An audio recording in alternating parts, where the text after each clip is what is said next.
పహల్గాం ఉగ్రదాడికి భారత ప్రభుత్వం తీసుకున్న ప్రతిచర్యతో పాకిస్తాన్ ఉక్కిరిబిక్కిరవుతోంది. ఆపరేషన్ సింధూర్తో భారత్ కొట్టిన డైరెక్ట్, ఇండైరెక్ట్ దెబ్బల రుచి పాక్కి ఇప్పుడిప్పుడే అర్థమవుతోంది. భారత్ శత్రుదేశంపై విధించిన వాణిజ్య నిషేధం పాకిస్తాన్ ఆర్థిక వ్యవస్థపై తీవ్రమైన ప్రభావాన్ని చూపుతోంది. మే 2, 2025 నుంచి అమల్లోకి వచ్చిన ఈ నిషేధం పాకిస్తాన్ నుంచి లేదా అక్కడికి సరుకులు తరలించే నౌకలు భారత ఓడరేవుల్లోకి రాకుండా చూస్తోంది. ఇది షిప్పింగ్ ఖర్చులను భారీగా పెంచడంతో పాక్ తీవ్ర ఆర్థిక ఒత్తిడికి గురవుతోంది. ఈ విషయాన్ని పాకిస్తాన్ పత్రిక డాన్ ఇటీవల వెల్లడించింది.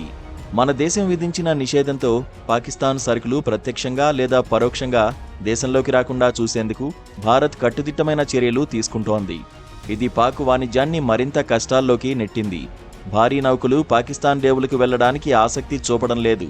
దీనివల్ల దిగుమతులు, ఎగుమతులు 30 నుంచి 50 రోజుల పాటు ఆలస్యమవుతున్నాయి.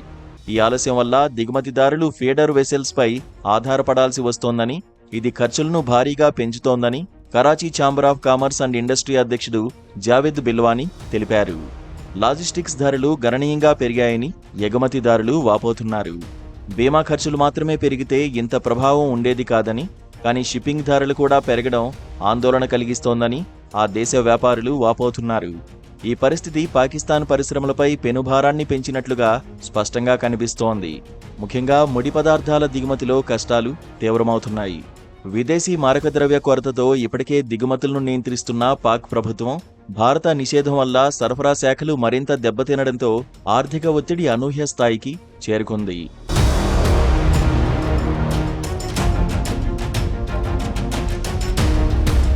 భారత ప్రభుత్వం పాక్ సరుకులు దేశంలోకి రాకుండా అనేక ఆపరేషన్లు చేపట్టింది. అక్రమంగా భారత్లోకి వస్తున్న పాక్ సరుకులను గుర్తించి సీజ్ చేస్తున్నారు. 39 కంటైనర్లలో 9 కోట్ల రూపాయల విలువైన 1100 మెట్రిక్ టన్నుల సరుకులు తప్పుడు రికార్డులతో దేశంలోకి తీసుకురావడం ఇప్పటికే గుర్తించారు. నిజానికి భారత్ నుంచి తక్కువ ధరకు వచ్చే ముడి పదార్థాలపైనే పాక్ పరిశ్రమలు ఆధారపడుతూ వచ్చాయి. ఇప్పుడది లేకపోవడంతో అక్కడి ఉత్పత్తి ఖర్చులు పెరిగి స్థానిక మార్కెట్లో ధరలు పెరుగుతున్నాయి.